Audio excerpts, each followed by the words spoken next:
Bonjour, moi c'est Nate Todd, puis voici mes 3 trucs pour réussir vos sandwichs à la maison. Pour essayer de répliquer le plus possible un sandwich parfait qu'on peut retrouver dans des sandwich shops comme Papa Sandwich, la première affaire c'est la manière qu'on va chauffer notre pain. Il y a beaucoup de gens qui vont toaster leur pain, ils vont l'ouvrir en deux, ils vont le toaster dans le grille-pain. Ça, je le conseillerais pas.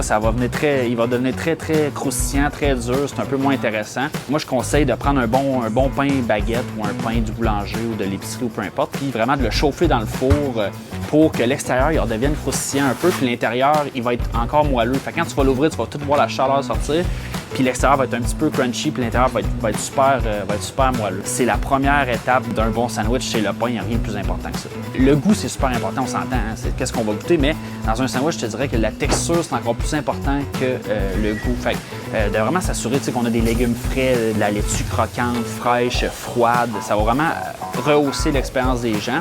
On peut avoir des éléments comme des oignons croustillants, des choses qui vont apporter de la texture à l'intérieur du sandwich. Les sauces, le côté crémeux, les sauces avec la mayonnaise, des fois ça peut être de la burrata qui est crémeux. Fait que ça, c'est toutes les textures vont tourner alentour de ça. Ensuite, il y a beaucoup de gens qui vont juste mettre des tranches de fromage, puis après ça, ils vont fermer ça. C'est vraiment important, selon moi, de faire gratiner votre fromage. Vous pouvez le mettre directement sur votre sandwich, mettre le sandwich dans le four carrément pas longtemps, on le watch. Le fromage, il va gratiner par-dessus les ingrédients, ça va être parfait. Puis, le dernier élément, un petit bonus que je conseille, c'est sur les légumes, quand on fait un sandwich avec des légumes frais dedans, de mettre une petite shot de vinaigrette.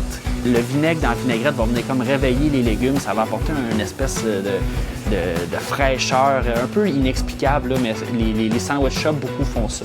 Fait que ça serait mon petit bonus pour la fin. Ouais. La numéro 7. Merci, bon appétit.